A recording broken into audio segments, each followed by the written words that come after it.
Al llegar la 16ª noche, Sherazada dijo así: He llegado a saber, oh rey afortunado, que la mayor de las jóvenes se puso entre las manos del emir de los creyentes y contó su historia del siguiente modo. Ahora viene la historia de Zobeida, la mayor de las jóvenes. Oh príncipe de los creyentes, sabe que me llamo Zobeida. Mi hermana, la que abrió la puerta, se llama Amina, y la más joven de todas, Fahima. Las tres somos hijas del mismo padre, pero no de la misma madre. Estas dos perras son otras dos hermanas mías, de padre y madre. Al morir nuestro padre nos dejó 5.000 dinares, que se repartieron por igual entre nosotras.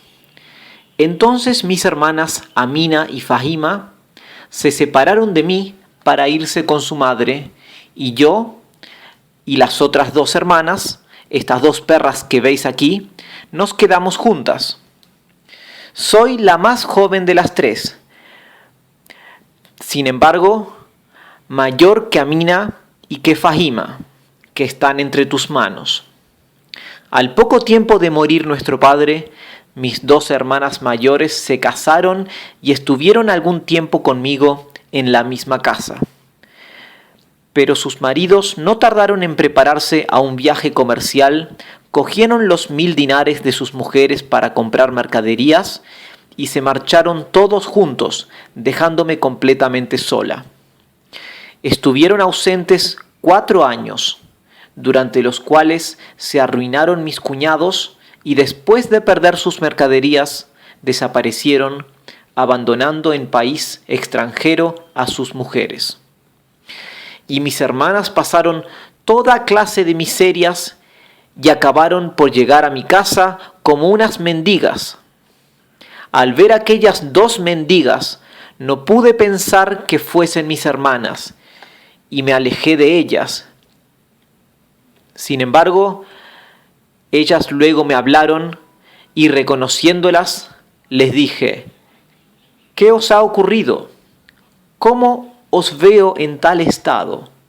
Y ellas respondieron así: Oh hermana, las palabras ya nada remediarán, pues el cálamo corrió por lo que había mandado Alá.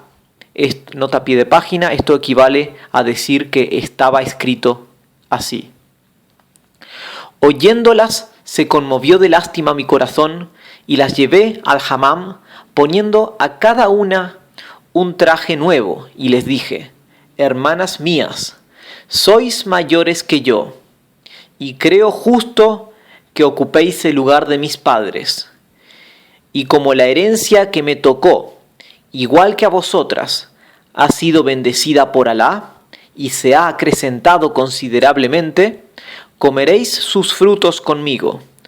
Nuestra vida será respetable y honrosa, y ya no nos separaremos más. Y las retuve en mi casa y en mi corazón. Y he aquí que las colmé de beneficios y estuvieron en mi casa durante 1 año completo. Y mis bienes eran sus bienes. Ocurrió que un día me dijeron: realmente preferimos el matrimonio y no podemos pasarnos sin él, pues se ha agotado nuestra paciencia al vernos tan solas.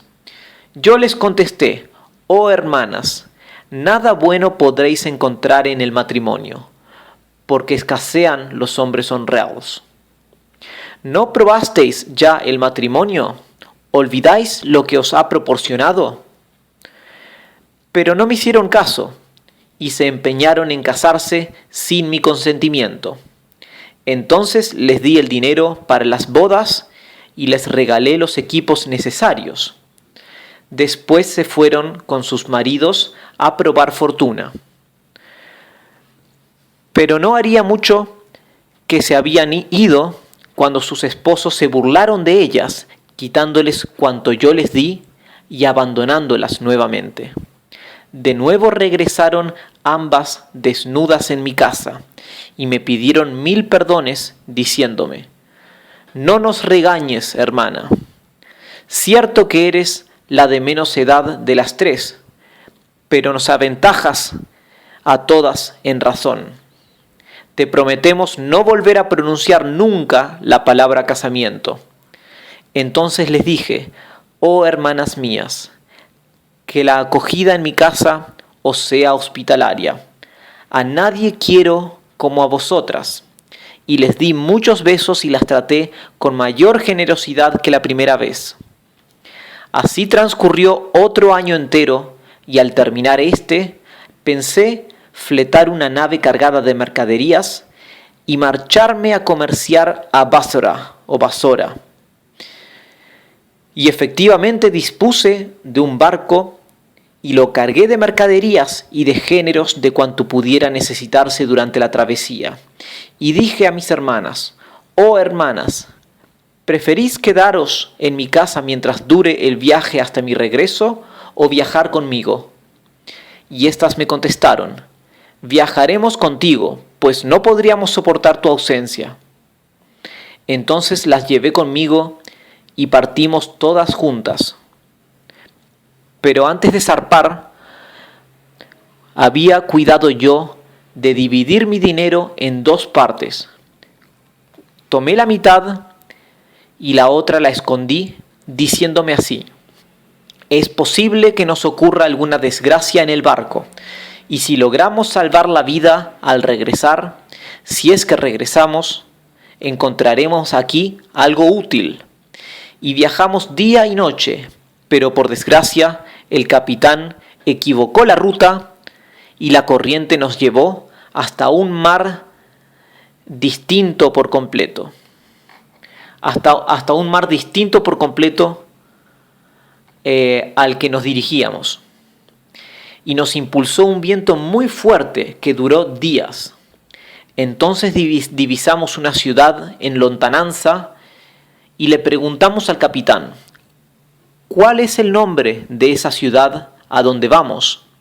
Y él contestó, por Alá, que no lo sé. Nunca la he visto, pues en mi vida había entrado en este mar. Pero en fin, lo importante es que estamos por fortuna fuera de peligro. Ahora solo os queda bajar a la ciudad y exponer vuestras mercaderías. Y si podéis venderlas, os aconsejo que las vendáis. Una hora después volvió a acercársenos y nos dijo así, apresuraos a desembarcar para ver en esa población las maravillas del Altísimo. Entonces desembarcamos, pero apenas hubimos entrado en la ciudad, nos quedamos asombradas. Todos los habitantes estaban convertidos en estatuas de piedra negra y solo ellos habían sufrido esta petrificación porque en los zocos y en las tiendas aparecían las mercancías en estado normal, lo mismo que las cosas de oro y de plata. Al ver aquello, llegamos al límite de la admiración y nos dijimos, en verdad que la causa de todo esto debe ser rarísima. Y nos separamos para recorrer cada cual a su gusto las calles de la ciudad, y recorrer por su cuenta cuanto oro, plata y telas preciosas pudiese llevar consigo. Recoger por su cuenta cuanto oro, plata y telas preciosas pudiese llevar consigo. Yo subí a la ciudadela y vi que allí estaba el palacio del rey. Entré en el palacio por una gran puerta de oro macizo. Levanté un gran cortinaje de terciopelo y advertí que todos los muebles y objetos eran de plata y de oro. Y en el patio y en los aposentos, los guardias y los chambelanes estaban de pie o sentados, pero petrificados en vida. Y en la última sala, llena de chambelanes, tenientes y visires, vi al rey sentado en su trono con un traje tan suntuoso y tan rico que desconcertaba y aparecía rodeado de 50 mamalik con trajes de seda y en la mano los alfanjes desnudos. El trono estaba incrustado de perlas y de pedrería y cada perla brillaba como una estrella. Os aseguro que me faltó poco para volverme loca. Seguí andando, no obstante, y llegué a la sala del harén, que hubo de parecerme más maravillosa todavía, pues era toda de oro, hasta las celosías de las ventanas. Las paredes estaban forradas de tapices de seda, en las puertas y en las ventanas pendían cortinajes de raso y de terciopelo. Y vi por fin, en medio de las esclavas petrificadas, a la misma reina con un vestido sembrado de perlas deslumbrantes, enriquecida su corona por toda clase de piedras finas, ostentando collares y redecillas de oro admirablemente cincelados. Y se hallaba también convertida en una estatua de piedra negra. Seguí andando y encontré abierta una puerta cuyas hojas eran de plata virgen, y más allá una escalera de pórfido de 7 peldaños, y al subir esta escalera y llegar arriba, me hallé en un salón de mármol blanco, cubierto de alfombras tejidas de oro, y en el centro, entre grandes candelabros de oro, una tarima también de oro salpicada de esmeraldas y de turquesas, y sobre la tarima un lecho incrustado de perlas y pedrería cubierto con telas preciosas.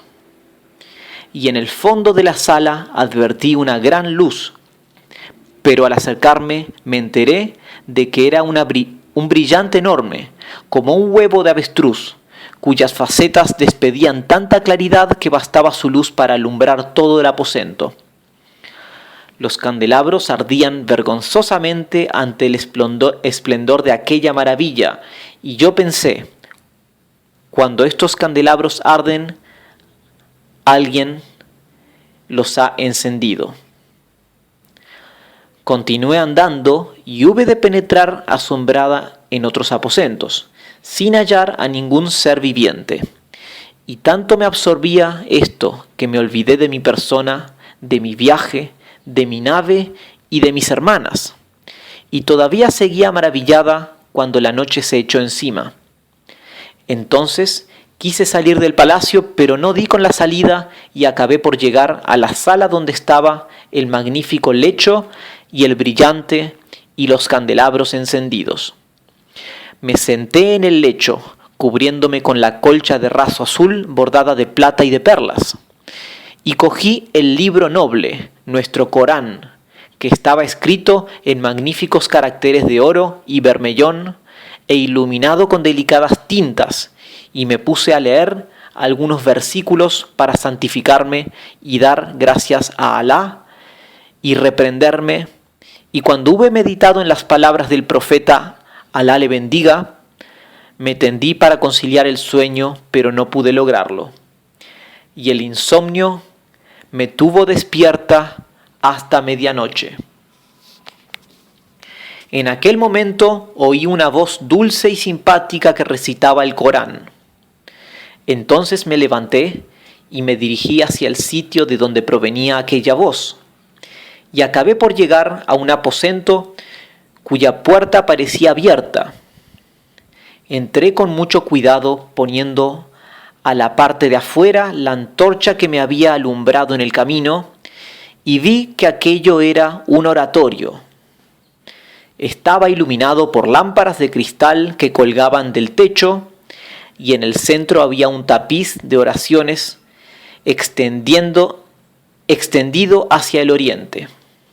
Y allí estaba sentado un hermoso joven que leía el Corán en voz alta, acompasadamente. Me sorprendió mucho y no acertaba a comprender cómo había podido librarse de la suerte de todos los otros. Entonces avancé un paso y le dirigí mi saludo de paz, y él, volviéndose hacia mí y mirándome fijamente, correspondió a mi saludo.